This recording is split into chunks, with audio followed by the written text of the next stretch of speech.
জয় জগন্নাথ। আর মাত্র 3 দিন পরেই আমরা জগতের নাথ জগন্নাথের দর্শন পাবো। তো প্রভু জগন্নাথের আগমন উপলক্ষে আমার ইচ্ছা প্রভুর মূর্তি তৈরি করার। তো আমি এখন 3 ভাই বোনকে কার্ডবোর্ডের মাধ্যমে করতে চলেছি। তো প্রথমে কাগজের ওপর 3টা মূর্তির শরীরের গঠন এঁকে নেব। তারপর সেগুলিকে কার্ডবোর্ডের ওপর বসিয়ে কার্ডবোর্ডটা কেটে নেব।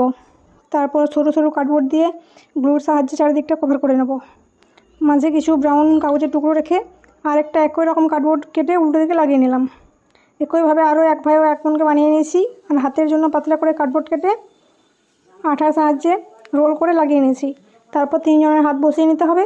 এরপর কিছুটা অ্যাক্রিলিক কালার পাউডার ও গ্লু ভালোভাবে মিশিয়ে অ্যাপ্লাই করতে হবে মূর্তির চারপাশে। তো আমি 3টাতেই ভালোভাবে ওই পেস্টটা লাগিয়ে নেব। তো এবার এগুলোকে শুকোতে দেবো। তো এদের ফুল ভিডিও নিয়ে আসছি আমি কালকে। টাটা।